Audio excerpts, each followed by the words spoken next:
This is our tutorial on looking at image size and image resolution in Adobe Photoshop. Now, if you have an image, especially one that you might want to use as a final piece or to actually print out in a reasonably good quality, or that you need to check its resolution to work with another image, then what you'll need to do is go to Image, Image Size, and a box will be brought up like this. Now, in this box, you've got your document size, which is the physical size of the image in centimetres. Sometimes it might be in inches, but usually it will be in centimetres. And then you've got what's called the resolution. This is the image quality that you have for your photo or the image that you're working on.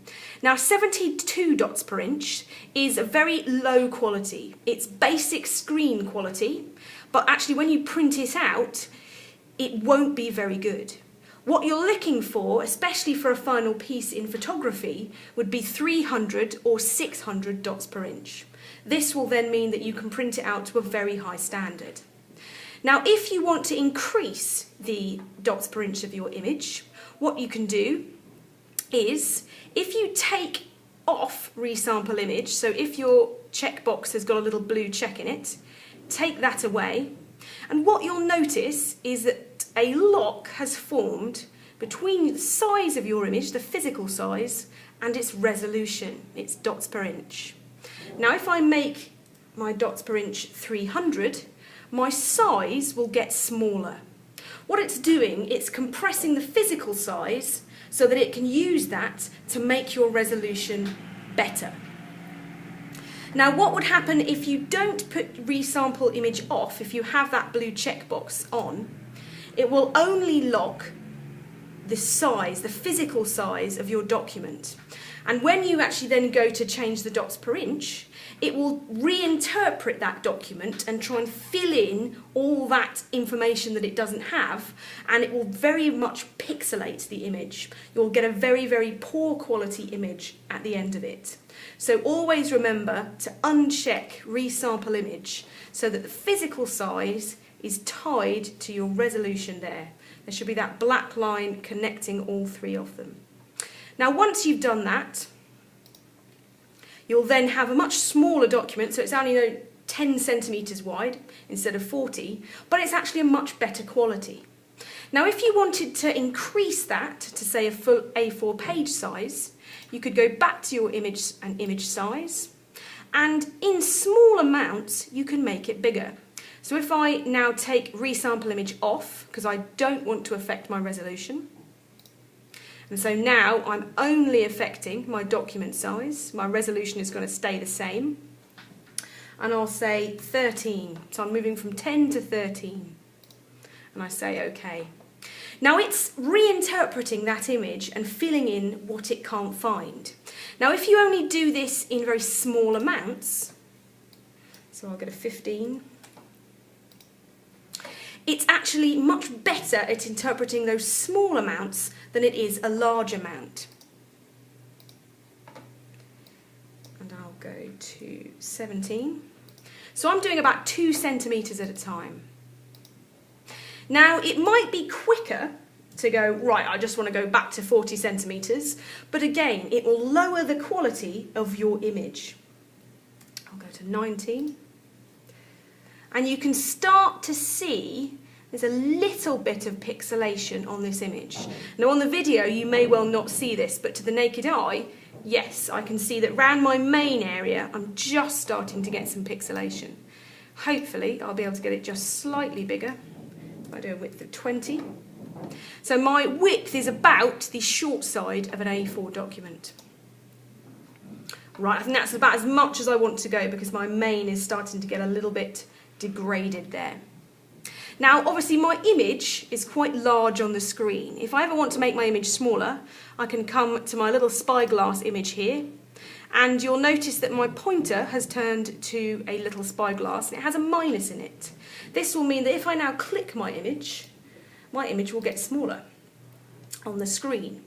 Now, if I make it too small, and I keep going, if I want to make it bigger again, you can go up to the top, press on your +1 at the top here, and you will then have a plus in the middle of your pointer, and you will then be able to make your image bigger again.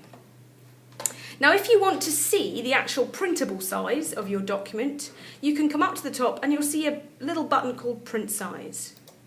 This will actually then take it to that size that it should be printing out. Generally, it should be exactly the same size. Depending on what your screen resolution is set to, it might be slightly different. So normally, I work with it just slightly bigger anyway.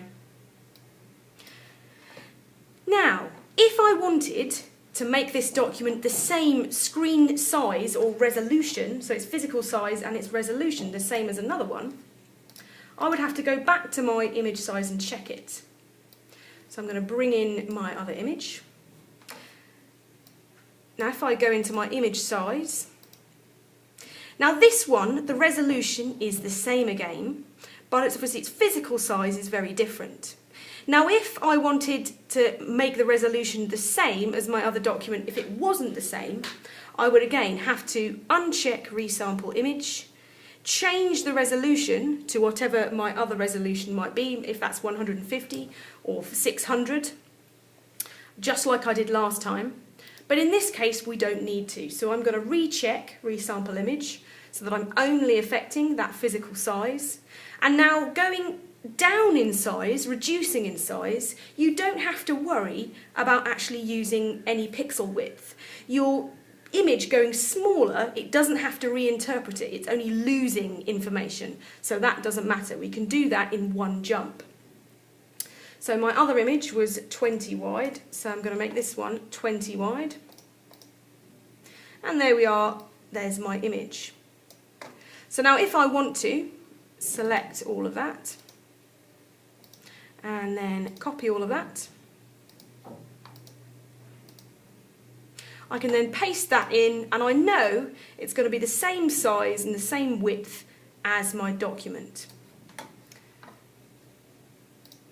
Now what might happen if you've got a different resolution to the one you're pasting in with? If I change my resolution on this one, just a moment. If I do 150. Now I've now got a different resolution, a different dots per inch to my document behind.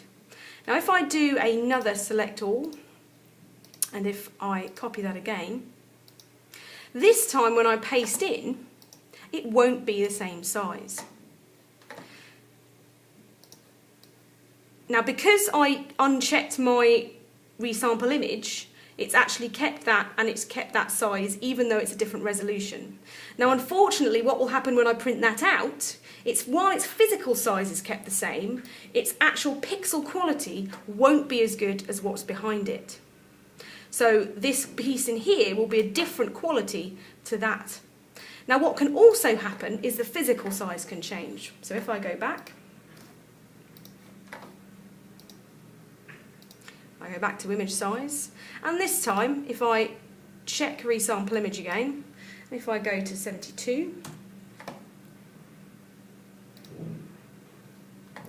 and then I say select all, and edit and copy, and paste another one in the top, it's actually changed that physical size. Because I've only got fewer dots per inch, what I'm actually seeing on my screen, which is 300 dots per inch, this one is only 72. So even if it was larger in physical size, because the dots per inch has changed, you're actually seeing a smaller image. So this is why you must always make sure that the physical size of your document and its resolution is always the same, because otherwise you will get this discrepancy between the size and the quality of your documents that you are pasting together.